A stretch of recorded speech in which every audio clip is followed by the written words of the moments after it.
Welcome back to the channel. Just trying to get some little things added on. We've been working on the fuel tank, and while we're waiting on the liner sealer to dry, thought I'd try keep moving basically, and get something else on. Not too long ago, I took a picture. I took a break, took a random picture, and asked a stupid question, as somebody said online. But so I took a break, took a picture of the way it is, and just for fun, I said, "What would you do next?" And I got a lot of different comments. One of them was, pull the motor, put your throttle linkage bracket on the back of the motor, because it's going to be really hard to get to. And I was like, man, I don't want to pull my motor again. It took a few years to get this back where it's at. I like where it's in here. Well, I figured out why. And then the throttle.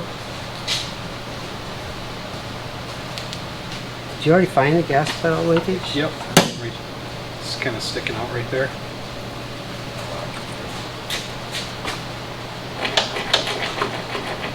Oh. Yeah. It's got to come way up. Okay. Get that intermediate. So that connects to this through here, and then a cotter pin in that.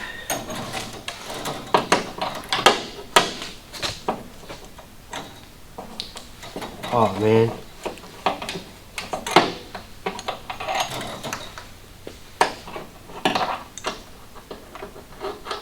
Probably gonna have to take that bracket back off. You think? Yeah, because can't get it in the first hole because can't get it straight. Well,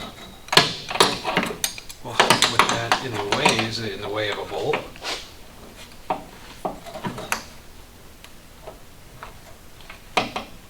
That's so close. It might be. Shoot. Might be.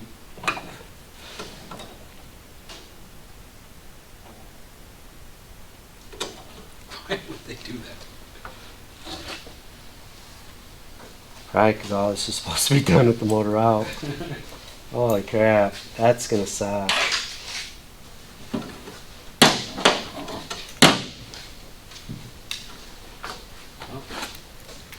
we're back on.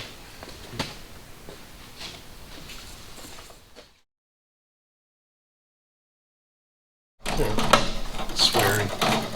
Right? This is where we throw wrenches and say cuss words because. Cuss a few times. Is it recording right now? What's that? Is it recording? It's recording. Yeah. So yeah, this is where we swear and we throw wrenches and we say to whoever that guy was on the internet, I don't remember who it was who posted it, you were right. We might have to. We're going to still try to do this without pulling the motor, but I put that bracket on there, and now because of the way the firewall curves, I can't get this back far enough to slide into the bracket because it hits. So we're going to pull the bracket out, put this in there, and see if we can get it, mount the bracket with the linkage in it. But we might be doing things the hard way. But it seems like pulling the motor again would be hard. I mean, it wouldn't be that hard. There ain't that much holding it in. I just really don't want to because, I don't know. It's just going to be a tough one. Little stuff. This is one of those cases if you don't know what you don't know. Yep. Didn't know I should have done this first. So yeah, with that bracket on the back, I was going at such an angle because of the firewall in the way. I couldn't get through here to swing in and go into this bracket. Let's so we're gonna do that. cotter that in while we're at it. Yeah. Oh, it does fit. Nice. I won't be able to get a box end on there. I'll have to do the open end, but I'll rather do that than pull the motor. So I'm gonna go dig out a cotter pin and get on this, and we'll be back to try to get this in there again. So we've got this thing put back together. We're trying to remember where the spring goes. We had to look up a picture.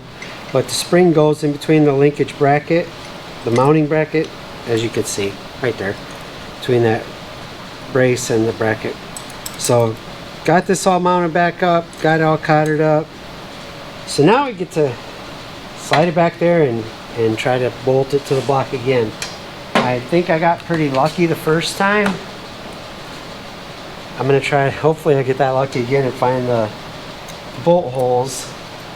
Because like I said, working blind in very small area here. I don't know if everybody's told you this, but this would have been easier with the engine out. That bar is like right at the edge of the nut, so I can't like spin it all the way around with my fingers. I can only get the edge of it, kind of, well, more than the edge, but not enough of it to really comfortably spin it around, so some of us tiny turn by tiny turn. Use the bracket. So yeah, so alright, now trying to get that. First I've got to not drop the bolt or the washers off it, get through the bracket, then line the bracket up with the block hole.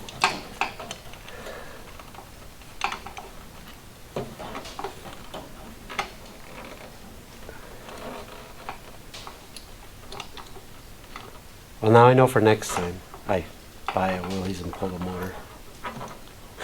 That'll be in Texas. Yeah, I like the way you think, man. I'll be drinking fresh shiners right out of Texas. Dun, dun, dun. You don't have to pull the motor to do this. What's that guy thinking? Man, I have to look you up. Show you how to do this.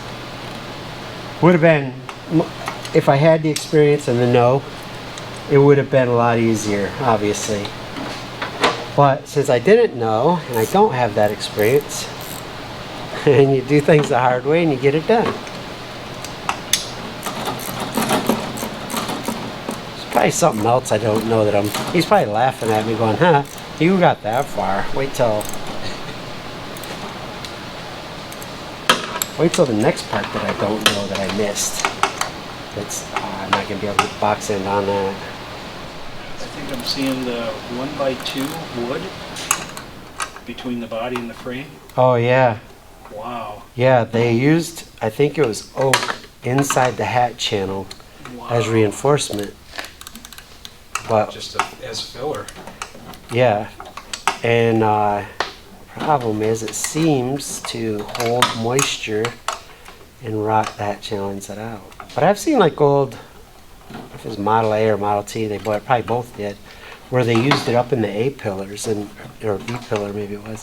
But that's the first time I had ever seen one of those old cars. I was like, they used wood inside there? That's weird. And then when I bought this, saw it, and you know, when you get one, you get online a lot and learn more about them. Found out about that. But I'm gonna have to get you in front of the camera over here and do a passenger seat podcast one of these times. Oh yeah. Gotta get you in front of the camera first. All right, well that's on there.